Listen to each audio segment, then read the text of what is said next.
Muslim Americans overwhelmingly backed Biden's run for the White House in 2020. Losing their support could mean a lot. He won Minnesota by single-digit percentages.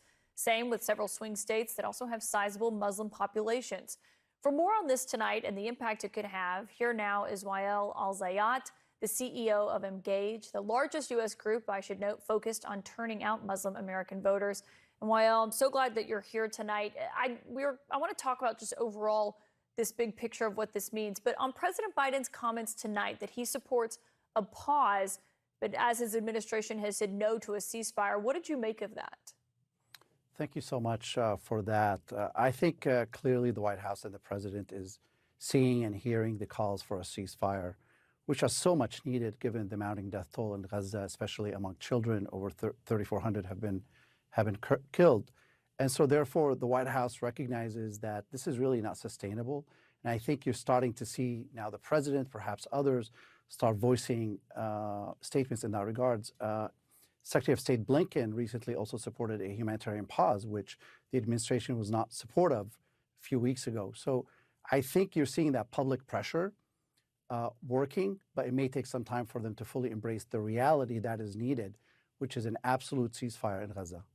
Would you be okay if there was just a humanitarian pause and not a full-on ceasefire, or do you believe that could turn into a ceasefire?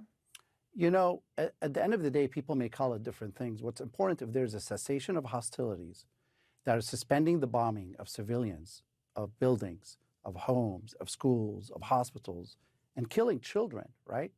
If that can happen, I really don't care what you call it, as long as it happens. And UN agencies, the UN High Commissioner for Human Rights said that the bombing of Jabalia, which has killed perhaps as many as 400 civilians, may be considered war crimes. This is a serious matter, particularly because these are U.S. weapons at play here. I'm a former U.S. official. I worked at the State Department for 10 years. I worked on the counter-ISIS campaign. I worked on the Syria conflict. And really what we're seeing right now are actions that perhaps Vladimir Putin in Ukraine or Assad in Syria would do, and not an ally of the United States, and certainly should not be conducted with U.S. material and diplomatic support. I mean, I just want to note, given the comment that you just made, you were at the White House, that they had a meeting with Muslim American leaders in recent days. I mean, given what you just said and the gravity that you believe of what has happened here, did you get a sense from your view that you believe President Biden understood that? So we went into the White House with heavy hearts. The community is devastated. It is being targeted, attacked here in the U.S. Anyone who is daring to mention Palestinian rights is being doxxed, is being intimidated on campuses. We had a young Palestinian boy murdered in Illinois, a Palestinian American boy, 6 years old. And we went in there with a heavy heart, with a clear message to the president, respectfully, the American Muslim community, the Arab community, and in fact, 80% of Democrats are supporting a ceasefire in Gaza. 56% of Republicans, according to recent polling. We said, look, the American public does not need escalation in the Middle East. We do not need another war in the Middle East. We need a ceasefire to allow for civilians to be treated, to be attended to. And also really what we need is a more sustainable solution to this conflict. There is no political answer. There's no military solution to this conflict, only a political one.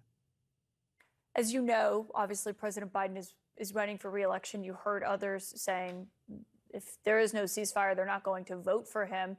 If the race was tomorrow, it looks like he'd be running against former President Trump, who obviously has called for a Muslim ban. Are you worried that if the Muslim American community doesn't support President Biden, sits on the sideline, that it could help elect someone who wants to have a Muslim ban in place?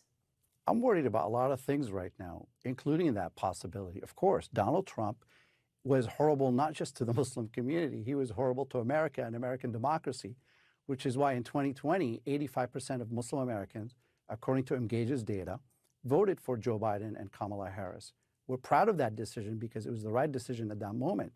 But what we're seeing right now is not just greatly disappointing, but outright horrifying, that the administration that we helped turn out the vote for is refusing to call for a ceasefire. Now, we understand fully well who Bibi Netanyahu is, and that Bibi Netanyahu, who's leading the most far-right government in Israeli history, may not listen to the U.S., but at least we got to tell him, and we got to, in a way, stand for the values that this administration has campaigned on. So I am concerned, but right now the community is in great pain. They really don't want to think about the elections despite some promises.